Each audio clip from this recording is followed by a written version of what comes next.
Вчера вечером я был в спортзале, и у меня украли велосипед. Спустя 2 часа поисков и продолжительного просмотра записей с камер наблюдения, я был на пути в полицейский участок, как вспомнил, что пришел в спортзал пешком. А как вас в последнее время обманывал мозг, подлец? Озвучено при поддержке Авиасейлс. Я вышел на улицу к велосипедной стойке, а велосипеда там не было. Сразу же запаниковал, ведь он не застрахован, а это довольно дорогой велосипед. Потом я разозлился и минут 10 бегал по окрестностям, пытаясь его найти. Признав поражение, я вернулся в спортзал, чтобы попросить помощи, но камеры были только у входа и на ресепшене, так что удача была не на моей стороне. Я решил отправиться в полицейский участок, и пока я шел, меня осенило, что, скорее всего, в этот раз я был без велосипеда. Вернулся домой, а велосипед стоит в подвале в целостности и сохранности.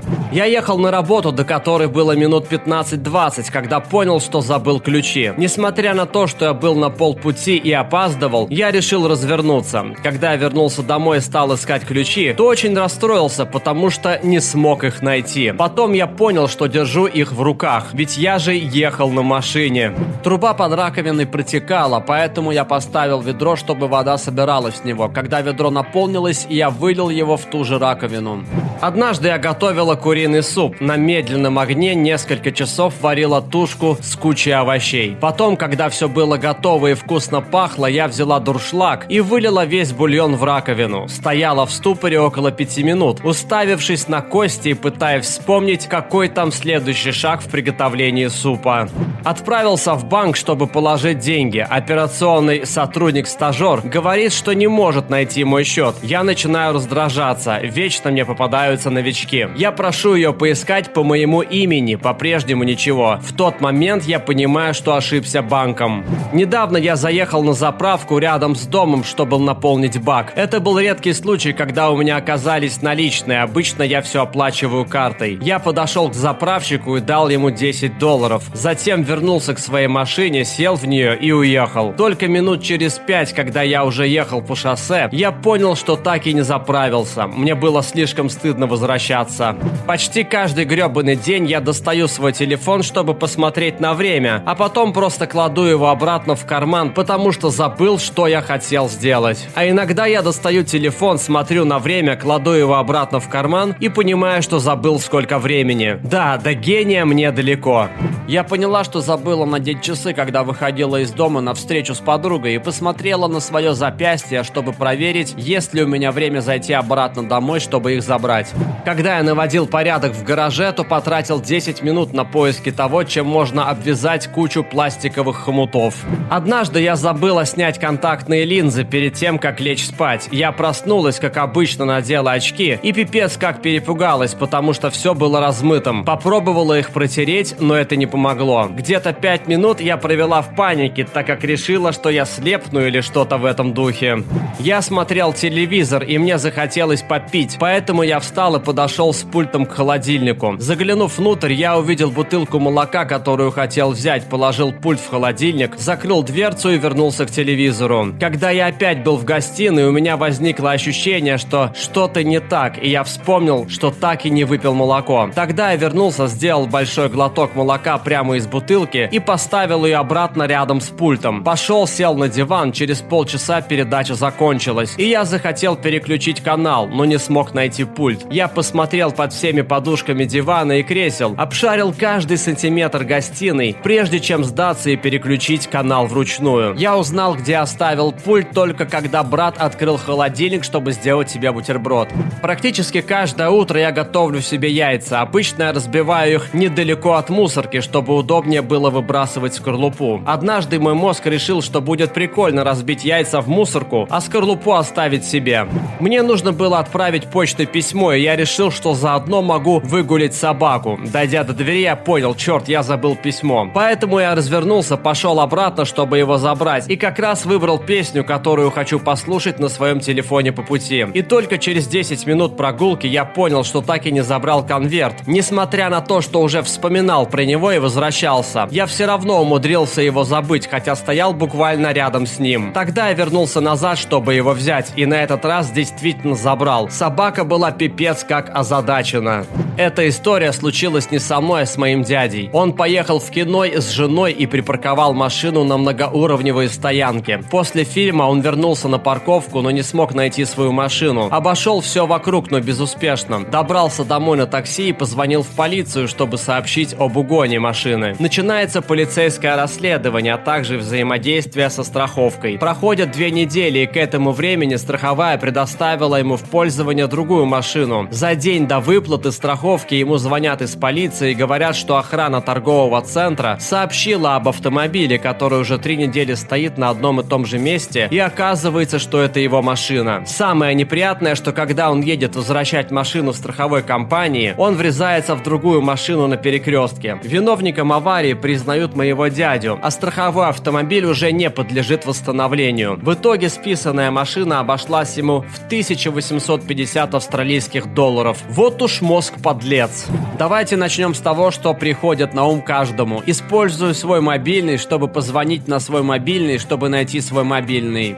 На днях я делал уборку в морозильной комнате на работе, а когда собрался уходить, то понял, что оказался там заперт. Я просидел в ней минут 10, пытаясь открыть дверь, пока кто-то не прошел мимо. Я стучал по стеклу, пока мне не открыли, и только в этот момент до меня дошло, что дверь морозилки нужно открывать от себя, а не на себя. У меня была такая же ситуация, только с уборной в книжном магазине. Я толкнул дверь, и она была заперта, поэтому я подумал, что это один из туалетов для инвалидов, где внутри нет кабинок. Через 5 минут ожидания снаружи за мной выстроилась очередь из мужчин. Некоторые делали то же самое, что и я, а некоторые просто решили, что я знаю, что там занято, поэтому даже не пытались открыть. Минут через 7 из уборной выходит мужчина, и я хватаюсь за дверь и захожу внутрь. Туалет огромный, в нем около 15 кабинок и 20 писсуаров. Я почувствовал себя полным дураком. Нужно было открывать на себя, а не наоборот. Некоторые ребята были недовольны, другие просто тихо с чувством стыда ко мне присоединились. Каникулы перед сессией, я готовлюсь к нескольким предстоящим большим и страшным экзаменам. Я просидел за столом около 6 часов подряд и решил выйти на прогулку, чтобы проветрить голову. Через 15 минут я начал сильно волноваться, потому что понял, что не сохранил свою работу перед выходом из дома. Поэтому я сразу же развернулся и направился домой, чтобы ее сохранить. Потому что, знаете, стоит один раз этого не сделать, и обязательно произойдет скачок напряжения. Я был уже почти дома, когда до меня дошло, что я писал свои заметки от руки. Однажды с моего банковского счета пропало $100. Я пошел в банк, чтобы узнать, что случилось, и мне сказали, когда и где деньги были сняты с моего счета. Я не мог вспомнить, что ходил к этому банкомату, так как он находился на другом конце города, и я редко там бывал. Сотрудница банка начала допрашивать меня о том, кому я давал доступ к своей карте, и намекала, что я кому-то сказал свой пин-код. Я разозлился и настаивал на том, что деньги украли или произошла банковская ошибка. В конце концов, она согласилась начать расследование, сказав, что у них есть камеры на всех банкоматах, и они выяснят, в чем проблема. Но если все окажется законным, то я буду нести ответственность за расходы на расследование. Когда я возвращался домой из банка, я вспомнил, когда снимал эти деньги. Я почувствовал себя полным кретином, но мне было слишком стыдно возвращаться, так что я дождался закрытия банка, оставил голосовое сообщение, объяснив, что все выяснил, и больше никогда не возвращался в это отделение. Раньше я оставляла машину на рабочей парковке, и каждый день мне приходилось протискиваться мимо одной машины, которая парковалась так, что она торчала на проезде. Это сильно бесило. В конце концов, я написала гневную записку, в которой сообщила владельцу машины, что если в нее въедут, то это будет его вина, и пусть научится парковаться. Записка была довольно скверной. Я пришла на работу и рассказала своей очень милой коллеге, что я сделала и почему. Оказалось, что это была ее машина. Фейспалм. Я не любитель Дель Тако, но я ездил в Калифорнию по делам. Рядом с моим отелем был этот ресторан. А я очень устал и очень проголодался. Длинная очередь на въезде по сантиметру продвигается вперед, и я пытаюсь не заснуть в своей машине. Оплачиваю еду, забираю ее и уезжаю, прежде чем понимаю, что так и не сделал заказ. Я проехал мимо терминала для заказов и оплатил и забрал еду у того, кто стоял за мной в очереди.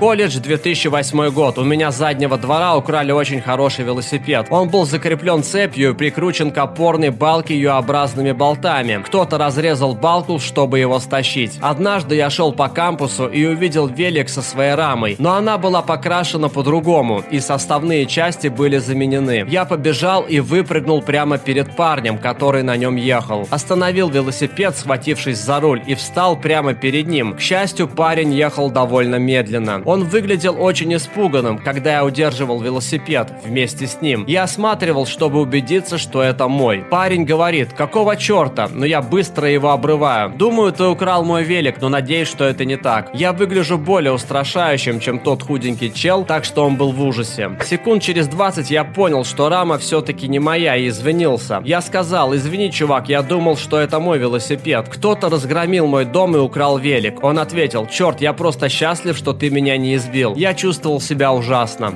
Проверяю баланс в банкомате. Вижу, что появились какие-то деньги. Через несколько дней проверяю снова. Еще больше денег. Крутяк. Интересно, кто мне их прислал? Несколько дней спустя, вау, на моем банковском счете все больше и больше денег. Я позвонил в службу поддержки клиентов, чтобы спросить, кто же их отправляет. Парень мне говорит: «Сэр, рядом с этими цифрами стоит маленький минус. Ваш баланс отрицательный. У меня было минус $1000. Вот черт».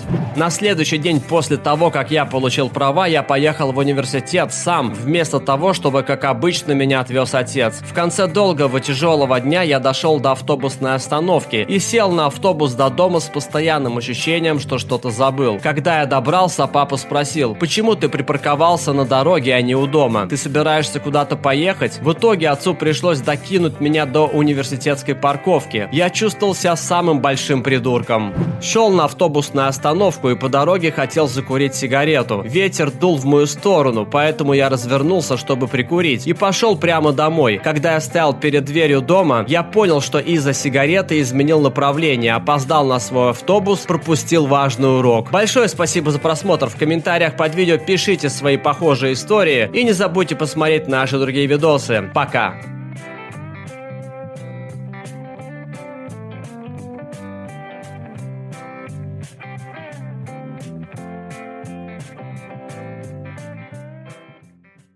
Alright, everyone's presentations are done.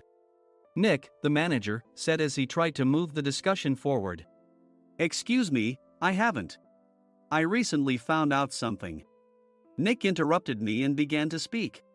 There's apparently someone in this department who didn't graduate high school and is just a part-timer. Meetings should be for employees only. Absolutely right. His lackey, Mike, of course, agreed with Nick. I'm leaving. After leaving the meeting room, I started to shut down my computer. I noticed that an email had arrived, not in my personal inbox, but in the company's shared email. Thinking, there's no point in speaking up, no one will listen, I went home quietly. The next day, I heard a commotion from Nick's desk. He was staring at his computer screen, his face pale. Nick, is something wrong? Mike looked at the screen with him. And he turned even paler than Nick. Why is he so angry?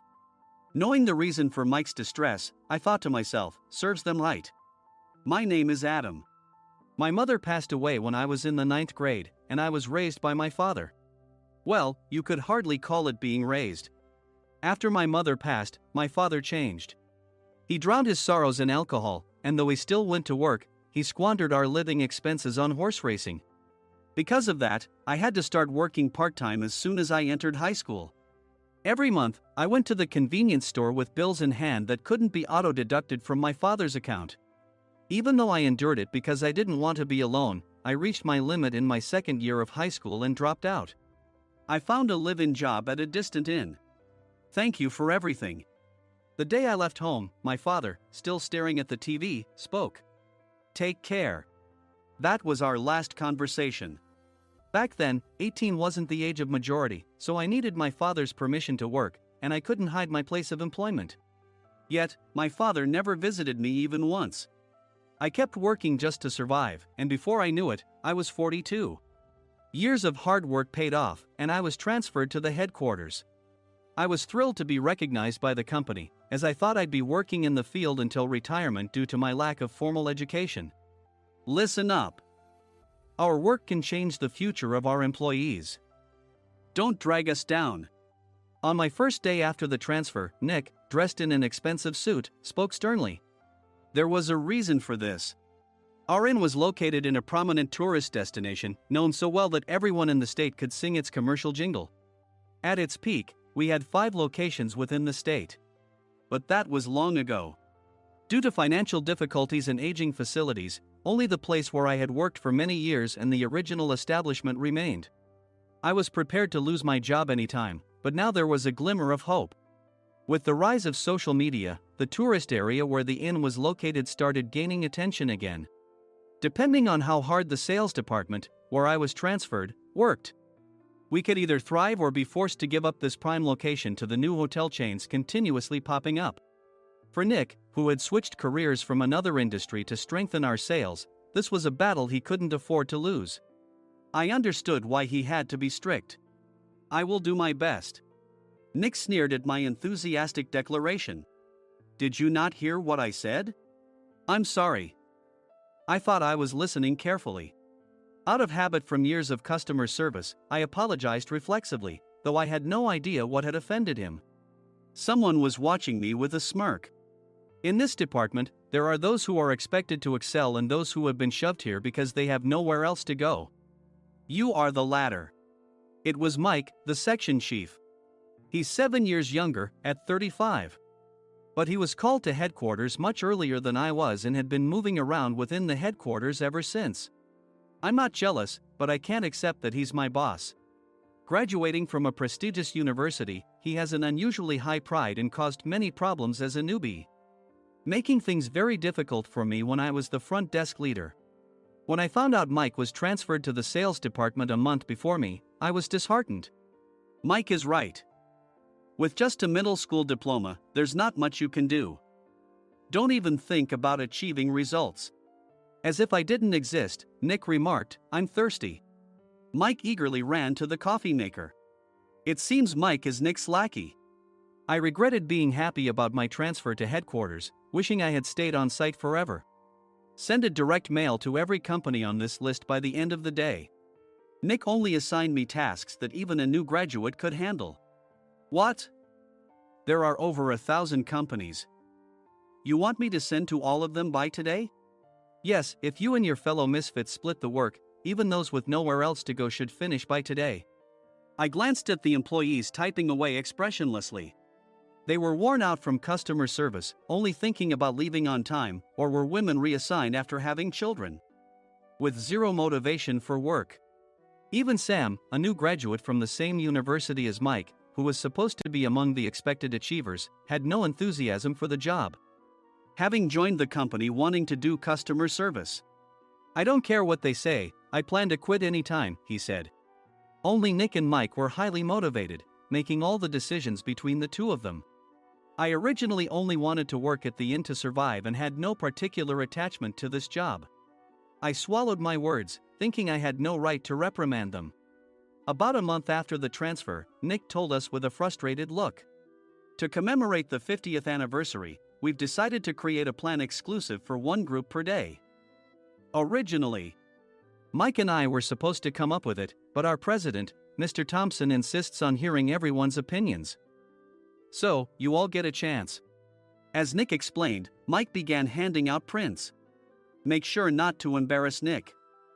If your ideas are half-baked, you'll have to redo them.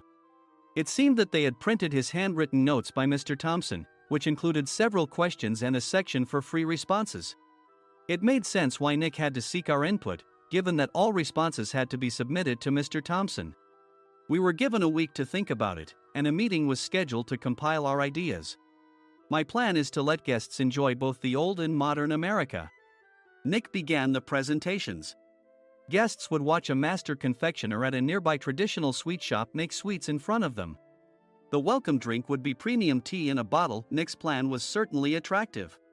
After his presentation, Nick called on us to present in the order we were seated. Just as I stood up for my turn. All right, everyone's presentations are done. Excuse me, I haven't. I recently found out something. Nick interrupted me. There's someone in this department who didn't graduate high school and is just a part-timer. He was likely talking about me. I joined the company as a part-timer and was made a full-time employee when I turned 20. That was 20 years ago, so Nick and Mike probably had no chance to know until recently. Meetings should be for employees only. Absolutely right. After that, Nick kept creating opportunities to solicit everyone's opinions, purposefully excluding me from speaking. The meeting unexpectedly heated up and went past the scheduled end time. A few people asked to leave, and the discussion continued with the remaining few. Still here? Normally, you'd leave in that situation. Though I had no attachment to the job initially, hearing kind words from customers made me want to make them happier. For someone like me, with nowhere to go, the inn was my home and customer service was my life. I felt pathetic about my current self. I'm leaving. I left the conference room and started shutting down my computer. I noticed an email had arrived, not in my personal inbox, but in the company's shared email. Thinking no one would listen to what I had to say anyway, I quietly went home. The next day, while preparing the DM as instructed, I heard a commotion from Nick's desk. In his haste to stand up, he hit his knee on the desk. He stared at his computer screen, his face pale. Nick! What's wrong? Mike, thinking he should be the first to rush over, approached Nick while still wearing his coat. He peered at the screen with Nick. And he turned even paler than Nick. Why is he so angry? Who is responsible for this company? Nick, more irritated than ever, asked, and Mike answered without checking. Probably Sam. Sam wasn't there because he was attending a morning training session for new hires. Nick gave up on getting angry and returned his gaze to the screen. They were looking at an email that arrived right after the end of the working day yesterday. Apparently, no one, including me, had checked it before leaving. The email was from a large company that used us for their annual employee trips. The president and executives of that company also frequently used our services personally.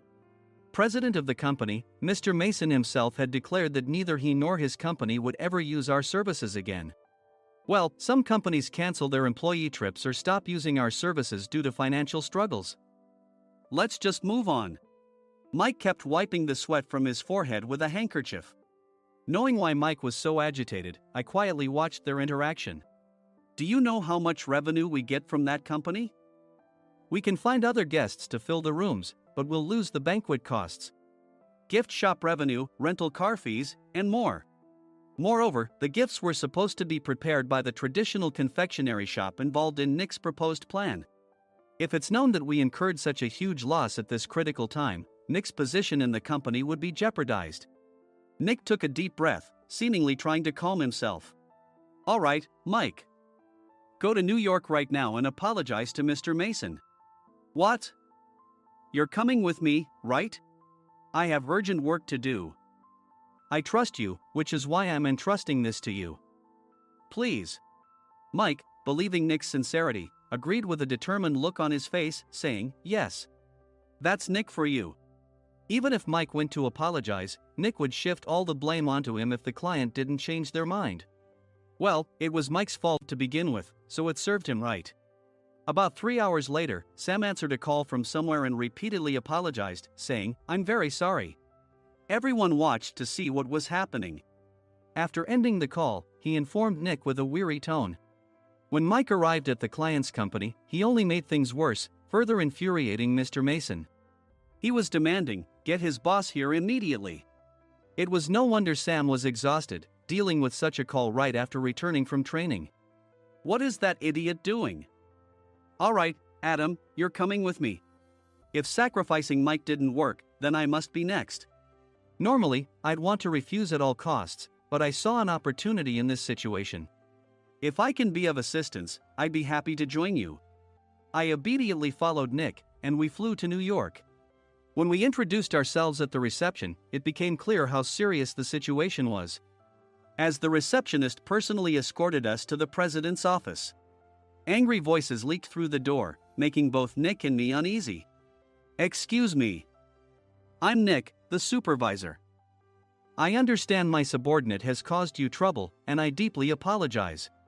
Nick, with his experience in the corporate world, knew enough to offer an apology before excuses.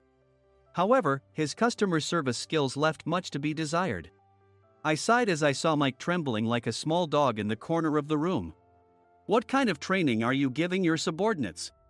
Mr. Mason glared at Nick with a red face. The intensity of his gaze made even Nick take a step back. Regrettably, I joined this company only 2 years ago and was unaware of Mike's issues. I should have identified his shortcomings sooner. Indeed, I should have realized sooner. No sensible person would come to apologize and then give a lengthy presentation on the drawbacks of not using their in. Nick froze, his mouth slightly open. Suspecting the worst, I picked up the documents that had fallen to the floor. It seemed Mike hastily prepared these documents on the plane, listing the disadvantages. Disadvantage 1: if you change the venue for the company trip, employees might suspect it's for cost-cutting reasons, leading to a negative impression.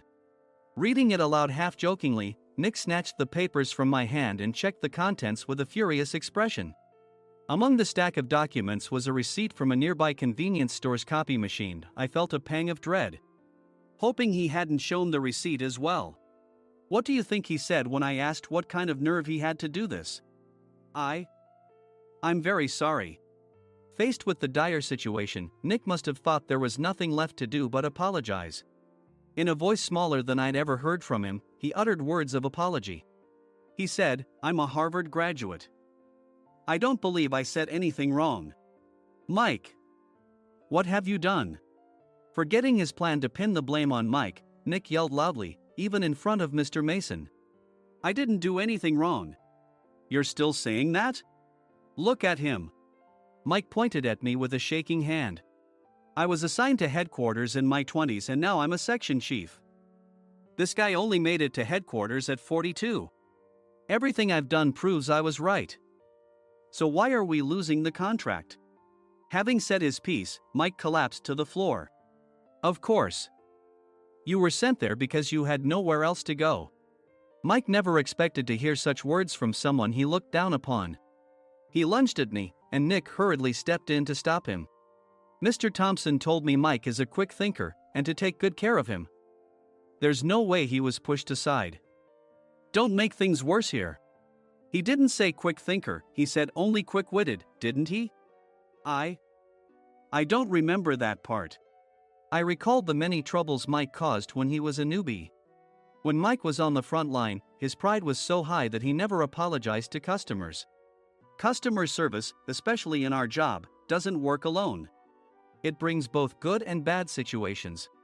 If the front staff or housekeepers made mistakes, or the cleaning company didn't properly clean a room, one had to apologize to the customers regardless of personal fault. Mike, in such situations, would never apologize, insisting he wasn't at fault. This often angered customers, and as the front desk leader, I frequently had to apologize on his behalf.